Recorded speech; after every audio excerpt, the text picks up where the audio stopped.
amplify your Christianity, and we are in the last point of our message, exalt holiness in your life. No, as a Christian, no, this must be our priority that we can show to the people, let the people see Christ in us. No, when we say Christianity, it is also holy living. No, because God is holy, Christ is holy, He made us holy, and therefore we must live holy as a Christian. No, kasi yan po ang sinabi sa 1 Peter chapter 1 verses 15 down to 16. Yan po ang key verse po natin. That God says, "Be holy, for I am the Lord your God, holy." Ang Diyos po natin ay banal, at pinabanal tayo o ginawa tayong banal, even though we are sinners, but God made us holy, and therefore we need to live holy. That's what we call holy living. Ang pamumuhay ng banal. Sa mundo, sa mga hindi Kristiyano, it is impossible for them to live holy. No matter how good they are, no matter how great things or good things that they are doing in this world, if a person is not a Christian, no matter how religious that person, but he is still sinners, and what he does is like, sabi ng Psalm, is like filthy rags or karumihan sa harap ng Diyos dahil sila ay hindi holy or pinabanal. In other words, they don't have a positional holiness that we are talking about. Positional holiness na nilagay ka ng Diyos dyan, ginawa ka ng Diyos na banal sa kanyang harap dahil kay Jesus Christ. Galing sa Diyos, binigay ng Diyos ang pagkabanal na ito, and therefore as a Christian, we need to practice our holiness. Kaya merong positional holiness and meron din tinatawag na progressive holiness. Progressive, ibig sabihin, nag-grow, nagle-level up, process na ang ating pagkabanal sa mundo, it's a process, our lifestyle. Kaya po tayo na tao makasalanan, nung niligtas po tayo, pinatawad ng lahat ng kasalanan natin, but it doesn't mean na tayo ay sinless na. In our walk, ang ating pamumuhay. In other words, na perfect, na hindi ka na magkakasala. Nagkakasala at magkakasala pa rin bilang tao. Kaya po yan nagtatawag na practical or process or progressive. Habang nandito tayo sa mundo, dapat nag-grow tayo sa holiness. Ibig sabihin, nagbumabawas, nagliles ang kasalanan. Or, kung anong mga lifestyle natin na kasalanan, na wawala or nababawasan o nare-reduce. So yan po ang last time natin na message, abstain from all kinds of evil in this world. That's what we need to do. Absorb all kinds of godliness from the Word of God. Kung ano mang sinasabi ng Diyos na mabuti, na mga bagay na para sa kabubuti natin at sa pamumuhay ng banal, we need to absorb or we need to embrace and follow it. And lastly, allow the Holy Spirit works in your life. Hayaan po natin ang banal na Espiritu magtrabaho, mag-influence, mag-guide. Ang keyword po dyan sa Bible is control or field. Kailangan ma-feel ka, mapunuan, o makontrol ka ng banal na Espiritu sa ating buhay dito. So, this is the last message or last point, the product of holiness. Ang bunga, ang resulta, pag tayo ay namumuhay sa kabanalan. Always remember that holiness is not sinless or perfect life. Magkakamali tayo along the way. as a human, minsan hindi mo maiwasan, na magkaroon ka ng maling nasabi, maling nagawa, no? Maling reaction or action. Along the way, kung ikaw ay isang Kristiyano at namumuhay ka sa kasalanan, although we cannot perfect it, but still we can live holy in the presence of God. And even in the presence of man. Amen. Kaya po, tandaan po natin ganito. Na bilang mga Kristiyano, pag tayo po ay merong puso and desire to live holy, and then according to what we are saying is, along the way, you fail or you fall into sin, a holy person, anong gagawin po niya? Right there and then, he will get up and surrender it to the Lord. Yan po ang ginagawa ng taong banal. Na pag siya ay nagkasala, right there and then, lumalapit siya sa Panginoon at naghingi ng tawad at nagpapatuloy sa kanyang pamumuhay na Kristiyano and banal. Yan po ang holy living. But it doesn't mean na, katulad sa iba, na ina-abuse ang holiness. Ina-abuse nila. Total, ligtas naman ako, total saved or banal ako sa harap ng Diyos. Kahit anong mangyari, hindi na mawawala yan, positional, bahala na. Gawin ko na yung gusto ko. Of course, that is not right. That is wrong concept. That is wrong mindset. And that is evil mindset. Kasalanan na nga yan eh. No? Kaya, we also believe that a person who is truly saved will not continue in sin. Ano pong ibig sabihin? Will not live in sin o mamumuhay sa kasalanan. Ang totoong Kristiyano talagang hahanap ang Diyos ng paraan na siya ay pipigain, didisiplinahin para siya ay bumalik sa tama o tamang landas sa daan o pamumuhay na gusto ng Panginoon. So ano po ba yung product? Nandiyan na po yung natin. So if we live holy in this world, magkaroon po tayo ng tinatawag na intimacy with God. Pag sinabi mong intimacy, it is a relationship that very close or very, we can say also open, na talagang ma-experience mo ang Panginoon sa buhay mo, makikita mo. And you can feel it and say that it is really God who works in my life. That's intimacy. Actually, ang word na intimacy, na-apply lang po ito sa mga husband and wife. Ang husband and wife, kilala mo ang isa't isa, tama?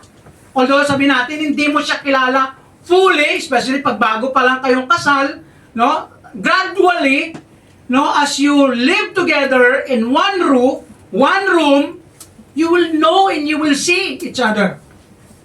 Tama po ba, mga may asawa? Sa mga walang asawa, mag-antay lang kayo. Kasi the more you live together, the more you will see each other. And then you will know, ay, ito pala siya. Sana hindi na lang. May mga ganun pang mga mindset sometimes, no? But thinking, may mga ilang dekada na mag-asawa, nag-i-amen. Kaya sa ating mga bata pa, hindi natin yan. No? Amen. Ganun yung buhay. That's life. And you know what? When you say intimacy, you know each other deeply and getting deeper. Kung ano talaga ang tao na yan. Kaya sabi nila, wala nang iba pang makapagsabi kung sino ka, kundi ang asawa mo eh. But of course, we are not saying that all things that we see and we conclude is right. Tama po ba? Hindi naman po siguro ganon. Kasi may mga time naman as a couple, as a husband and wife, may mga misinterpretation, misunderstanding sa ating relationship. Sa mga walang asawa, baka hindi kayo related, joke lang. So intimacy, you know each other. Lahat-lahat, kita mo, alam mo. Although sa Diyos, hindi naman natin totally na makilala ang Diyos fully, kasi kung kilala mo na ang Diyos kung fully, hindi ka, Diyos ka na rin. But what we are saying in Timothy is, you are growing in your knowledge in the Lord, and your experience in the Lord, and you get closer to God. Kaya di ba may kanta, Draw Me Nearer?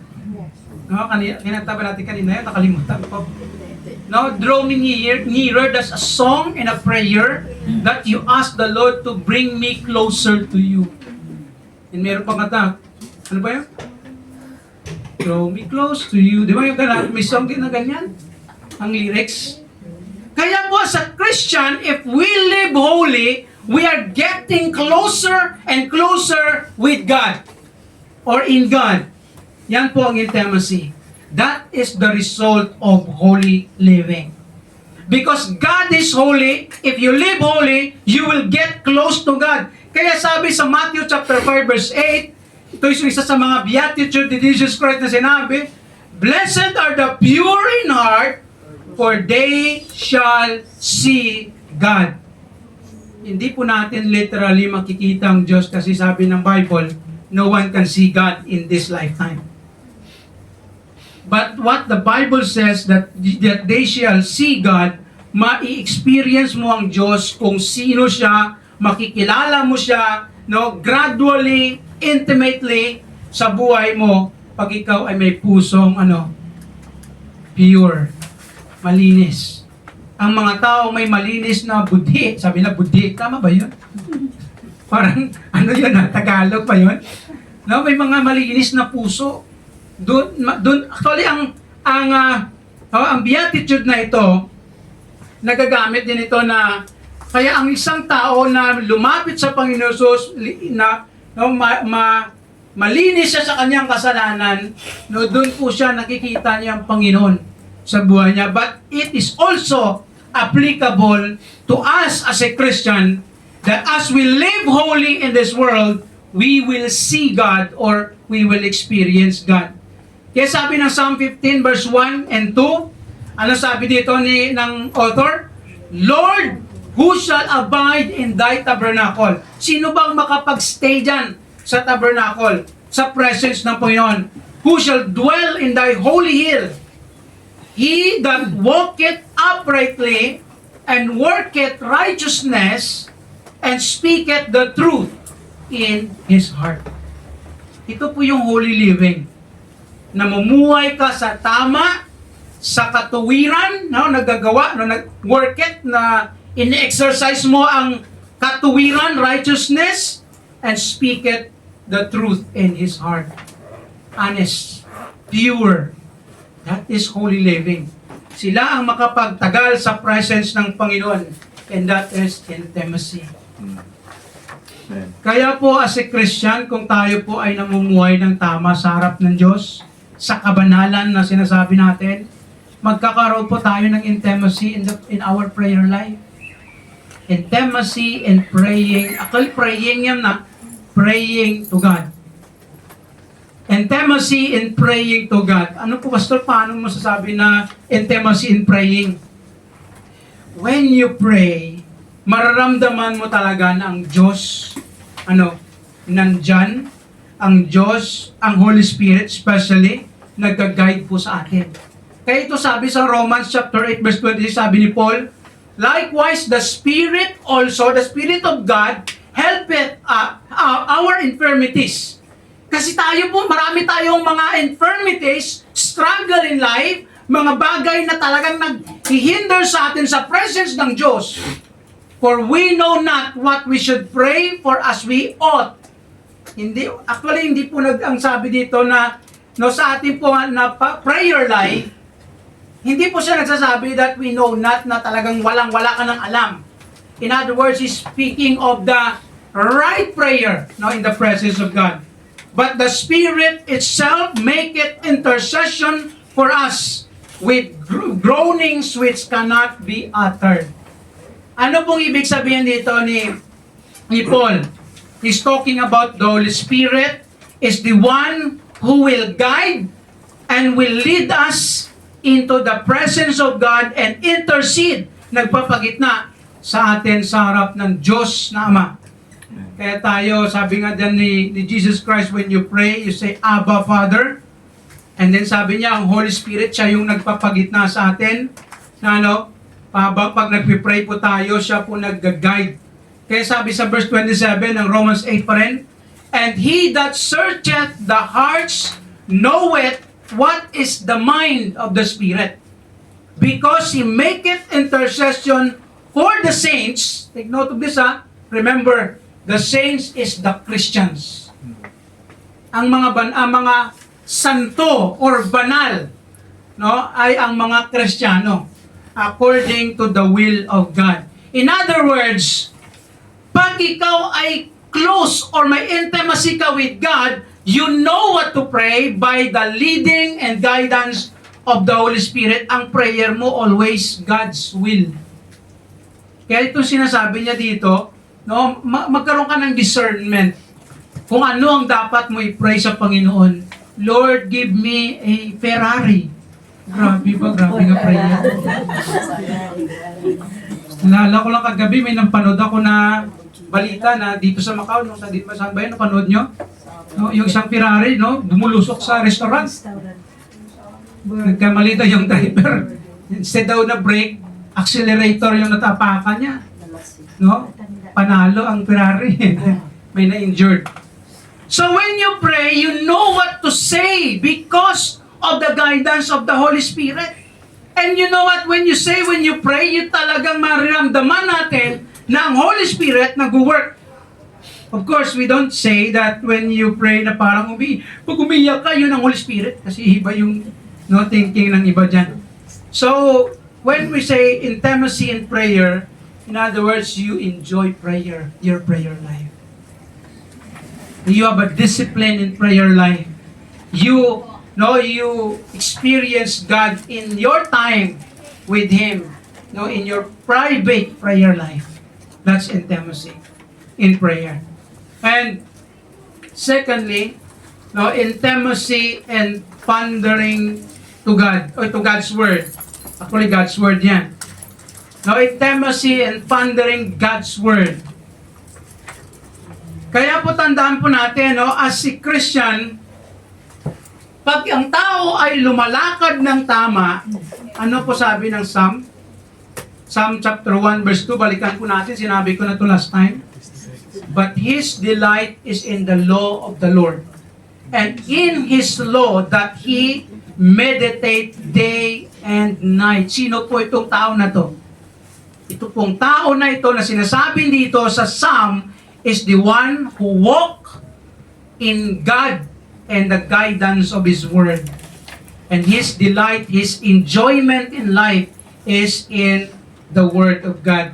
Kaya po ang isang totoong taong namumuhay sa kabanalan, nag-i-spend ng time sa salita ng Diyos.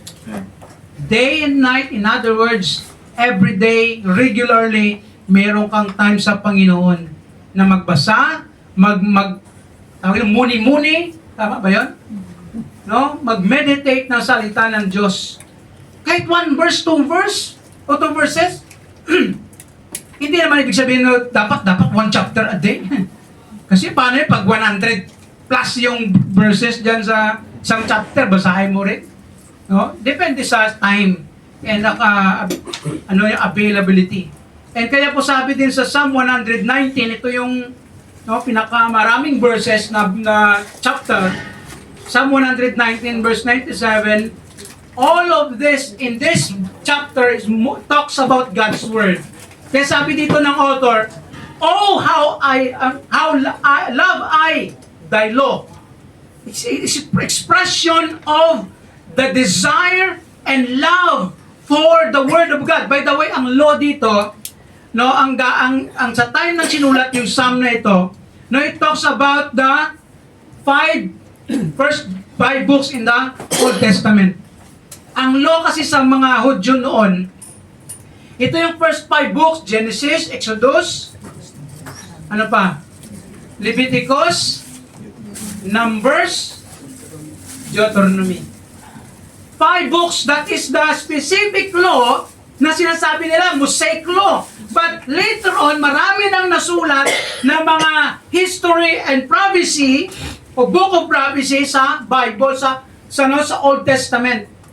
And it is considered as well the law, and in our time, there is a New Testament.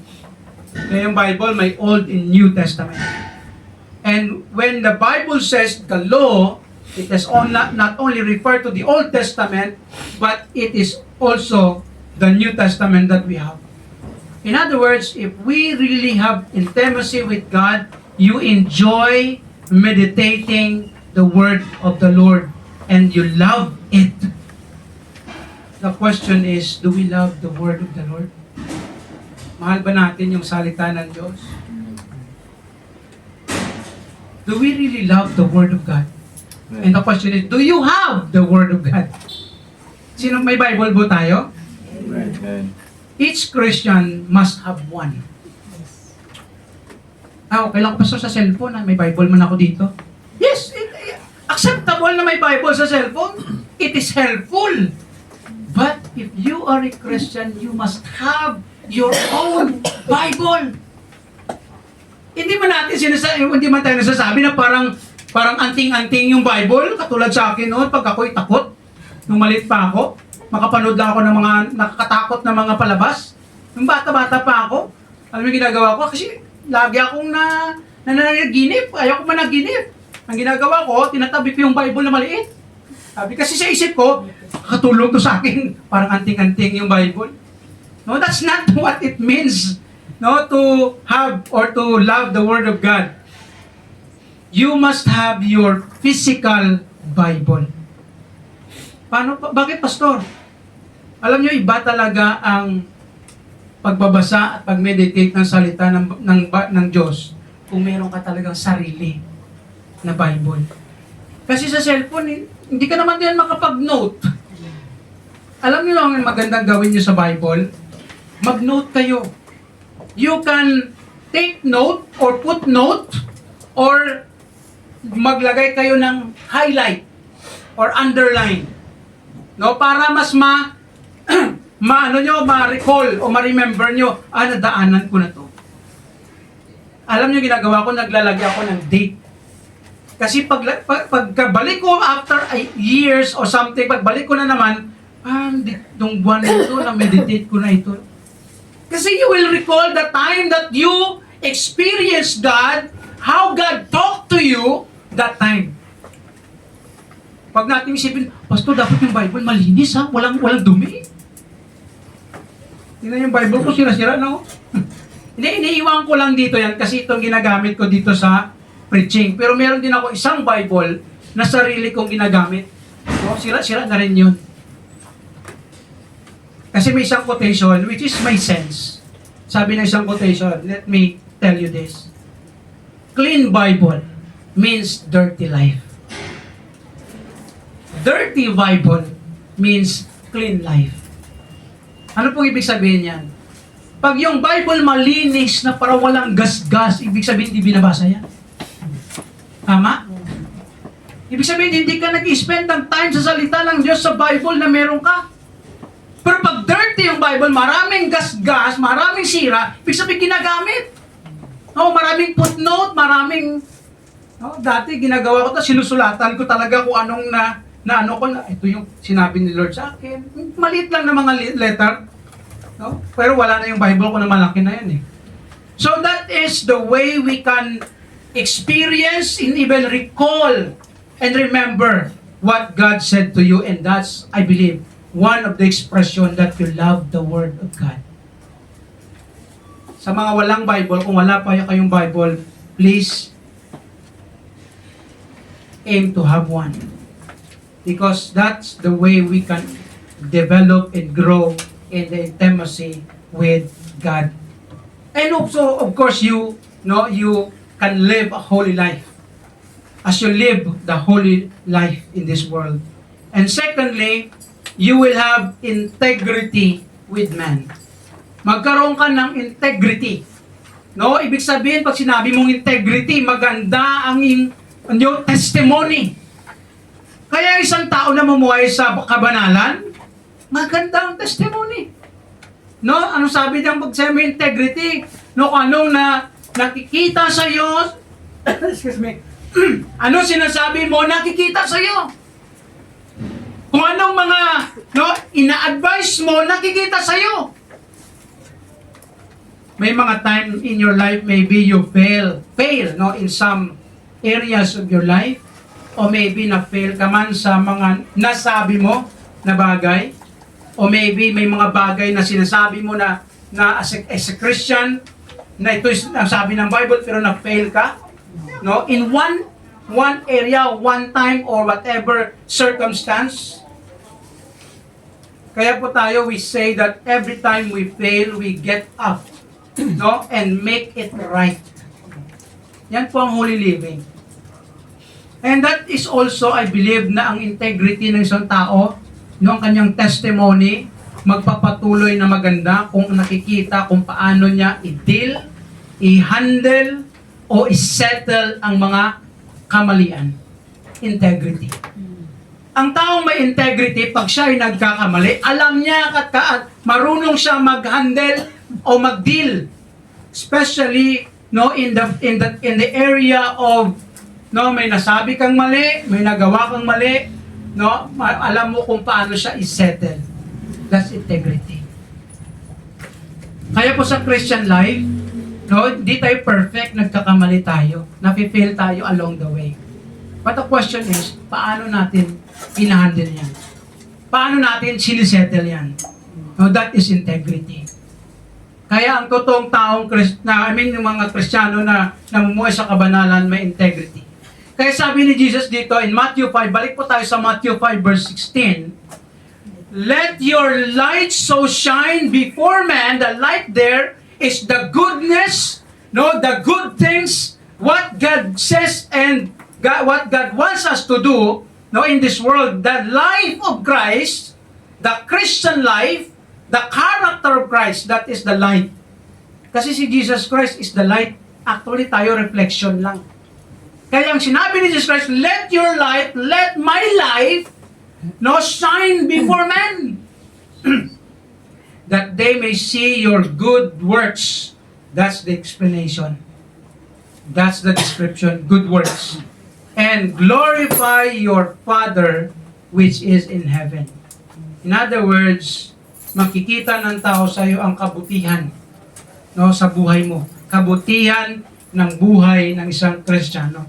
That is integrity. And then when you have integrity with man, ano po mangyayari sa atin? This will be the product. You can earn the trust of people. Makukuha mo ang tiwala ng mga tao. Hindi man natin sinasabi na lahat ng tao magtitiwala sa iyo kasi may mga tao naman na hindi mo talaga ma-please kahit anong gawin mo. Yung sinasabi natin baka bitter lang o baka may mga problema.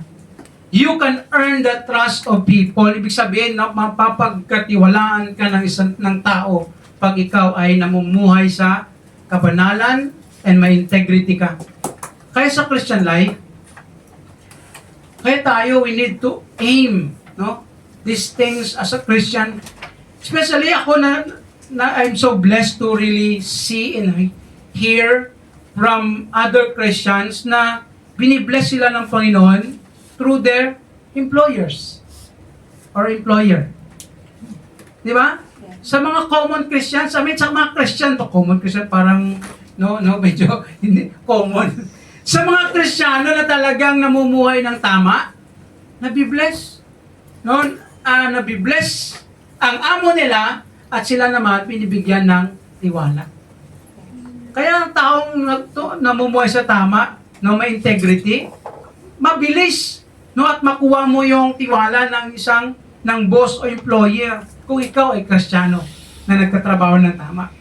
And that's also the effect of being holy as a Christian.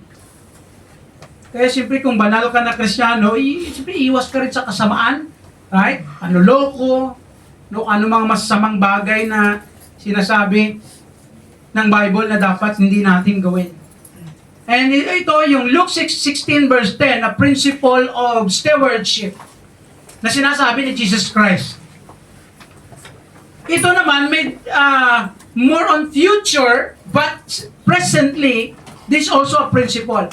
He that is faithful in which is least is faithful also in much. Stewardship, integrity, magkasama po yun. Kaya kung ikaw ay namumuhay sa kabanalan, you will have integrity and you will be a good steward. Tama po ba? Marunong kang mag-manage sa ipinagkatiwala sa iyo. Kaya sabi ni Jesus Christ, kung sino man ang mapagkatiwalaan or faithful sa maliliit na bagay, no, faithful din siya sa marami. Kaya ang Diyos, ganun ang prinsipal ng Diyos. Kaya pag ikaw ay faithful sa mga maliliit na bagay na binigay ng Diyos, bibigyan ka ng marami. Tama? Pero pag hindi ka faithful sa mga maliliit na binibigay ng Diyos sa'yo, asa ka pa. No, asa ka pa. Kasi ang Diyos, alam niya kung ano at sino tayo. Nakikita niya kung paano tayo mamuhay dito sa mundo. And he that is unjust in least is unjust also in much. Kaya mga taong hindi marunong, talagang hindi siya mabibigyan ng tiwala. Kaya mahirap magtiwala sa isang tao na hindi marunong humandle ng kanyang buhay, especially, no, we can say this financially. Ang taong hindi marunong maghawak, no, ng kanyang pera, mahirap pagkatiwalaan sa pera. That is integrity that we need to consider. Kasi ano siya, may stewardship na sinasabi ng Diyos. So if you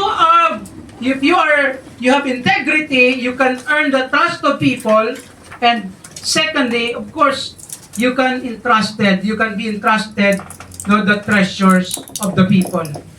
Kaya ang mga taong marunong mag-manage, no, may integrity sa kanilang buhay, mapagkatiwalaan kung ano ang ng ibang tao. Kaya po ang isang Kristiyano na nagtatrabaho, namumuhay ng tama, napapagkatiwalaan at nabibigyan ng opportunity ng Panginoon, and of course through other people. And that's, I believe, this is also the principle of Luke 19:17, the same kanina sa Luke 10. Sabi ni Jesus Christ dito, and he said unto him, although it will be future rewards, of being faithful and good steward, but presently it is also applicable. He said unto him, well, thou good servant, because thou hast been faithful and, well done siguro to. Now, because thou hast been faithful in every little, have thou authority over 10 cities. Although it will be, ang ibig sabihin ni Jesus Christ dito, is a future, tawag nito, rewards or treasures. But it is also applicable in the present life.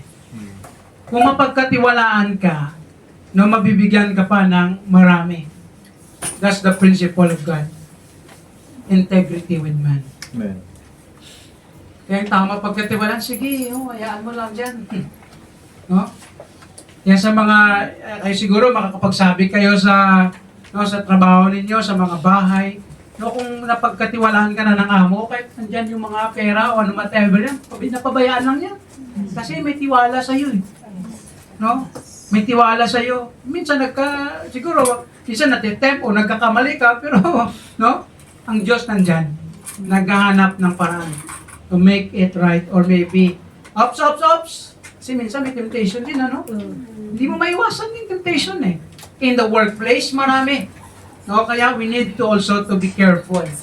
And finally, and lastly, you will have efficiency in serving God.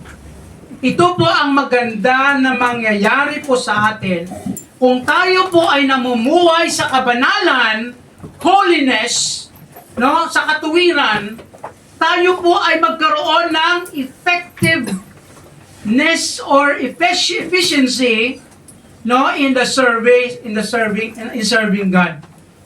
Ibig sabihin, pag ikaw ay totoong namumuhay sa kabanalan, people will be blessed. Amen. Makikita nila mabibless sila sa iyo. Kasi ito si kapatid na ito, no? Kita mo talaga na namumuhay sa no, sa kabanalan o namumuhay ng tama. Kaya tawag dito, the more we live holy in this world, the more people will see it and they will say, I am so blessed in your life. I am so blessed to see you. I am so blessed to hear you. I am so blessed to be with you because of your life.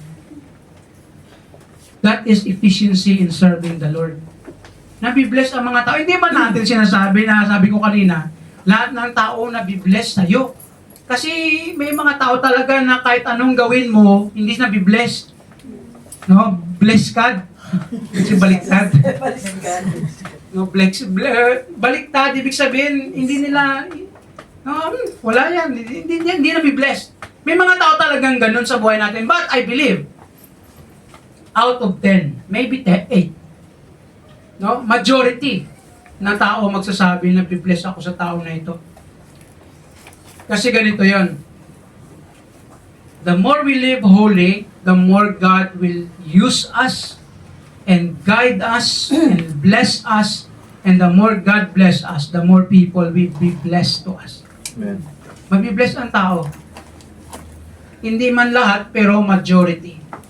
Kaya balik sa 16, Matthew 5:16, sabi dito, ang last na phrase, that they may see your good works and glorify your Father which is in heaven. Sabi ni Jesus Christ, makikita nila ang kabutihan mo at sino ang i-glorify nila? The Father. Masasabi sila, totoong Christian talaga itong tao na to, makikita mo talaga sa kanyang pamumuhay. Umiiwas sa kasalanan, kamalian, gumagawa ng tama, at nagpapatuloy sa sa kanyang buhay at sa kanyang pagsasamba at pananampalataya. And this is also the proof of being a faithful Christian who live holy in the presence of God. In Acts chapter 20 verse 35, it talks about the principle of Jesus Christ. Sabi dito ni Paul, I have showed you all things, how that so laboring ye ought to support the weak, and to remember the words of the Lord Jesus, how he said it is more blessed to give than to receive. It is in regard to the finances of being kind or giver. Kaya sabi dito, mas blessed ka kung ikaw ay nagbibigay na tumatanggap. Amen. Pag tumatanggap ka, masaya ka, di ba? Yes. Pag may blessing, Yes. pero mas masaya ka pa kung nagbibigay ka. Amen. Oh, kasi pag ikaw, kaya tanong, bakit kaya mas masaya kapag nagbibigay ka? Kasi alam mo yung puso mo eh. Amen. Right? Amen. Alam mo kung totoo yan, kung genuine yan ang iyong pagbibigay, na talagang ang concern mo lang is to help o to bless others, mas more blessed ka, mas masaya ka. Mas pagpapalain ka pa ng Panginoon.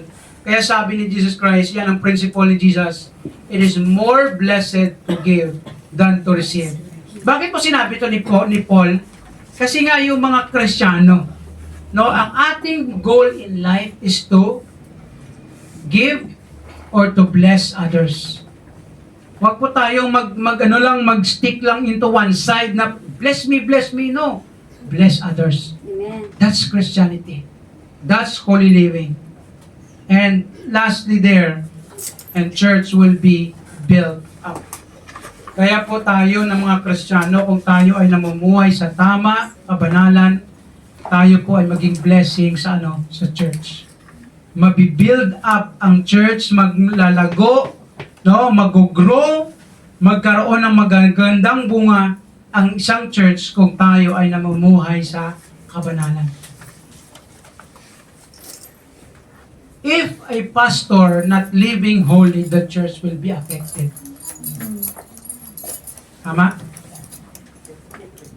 If the officers of the church is not living holy, the church will be affected. Yes. If the members of the church are not living holy, the church will be affected. It must go together. Amen. We must live together. Kasi po bilang mga Kristiyano, tayo po ang responsible sa bawat isa, and especially sa ating church kung meron tayo, o anong church na meron tayo.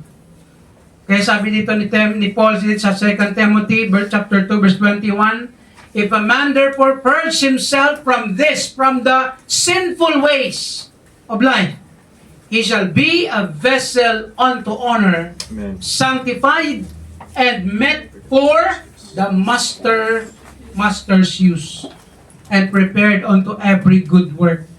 Ang ibig niya sabihin dito, vessel unto honor, kasi may sinabi siya dyan sa previous, but we will not consider that. But let's consider here this. Pag ang tao ay namumuhay sa kabanalan, meet for the master's use, ibig sabihin, gagamitin at gagamitin ka ng Diyos para maging blessing ka sa ano? Sa ministry, master's use, sa gawain ng Panginoon. And also, sabi sa Joshua 1:8, and last praise, pag ikaw ay nag-meditate ng salita ng Diyos day and night, and sabi niya, and you observe it to do, ginagawa mo yan, namumuhay ka sa kabanalan sa salita ng Diyos, ano mangyayari sa iyo? For then thou shalt make thy way prosperous, then thou shalt have good success. Amen. Why include this verse? Because ang totoong taong namumuhay sa kabanalan, successful yan. Maging successful sa kanyang buhay. And if that person is successful, people will be blessed. Christians and the church will be blessed as well. Lalago po ang ating gawain kung tayo po ay namumuhay sa kabanalan. And here's our final note from this. Holy living results to an effective and productive Christian life and church life of each believer in Christ.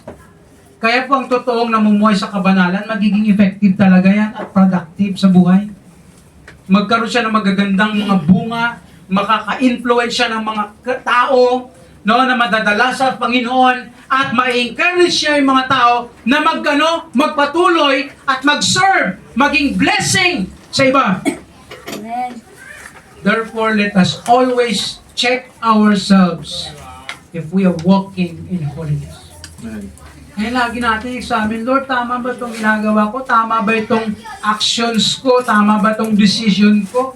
Tama ba itong mga bagay na pinaplano ko sa buhay? Tama ba itong lifestyle ko sa buhay? We need to check ourselves kung tama ba ito o sa kabanalan ba ito. Kasi pag tayo po ay nasa kamalian, mali pala yung way of life natin, lalo po tayong mapapariwara o lalo tayong mapapasama at hindi natin ma-experience ang Panginoon sa buhay natin. So here's our reflection. How is your relationship with God? Kamusta ang relationship mo sa Panginoon? Nag-grow ba tayo sa ating intimacy in the Lord? Nag-grow ba tayo sa kabanalan? Na nag-i-improve ang buhay natin, na gumaganda, lumalago sa presensya ng Diyos at sa presensya ng tao? Na makapagsabi ang tao, itong tao na ito nagbabago. No? Nawawala na yung mga dating mga hindi magandang ugali o hindi magandang mga ginagawa. Is there intimacy or close relationship with you and God? How is your service to the Lord? Kamusta ang pagsiserve mo? Nag-serve ba tayo? Do we serve God? That's our first question. And how is your service to God? Nakikita mo ba na nagagamit ka ng Panginoon? Nag-grow ka sa pag-serve sa Panginoon? And finally, are there people who are blessed by your life and service to the Lord? May mga tao ba na nakakapagsabi o naririnig mo na be-bless ako sa buhay nito? Sa buhay o sa ginagawa nito para sa Panginoon? May mga tao ba? Kasi ito pong, I believe, na mga resulta ng buhay ng kabanalan na ang tao ay makikita niya sa buhay po natin. Let us pray.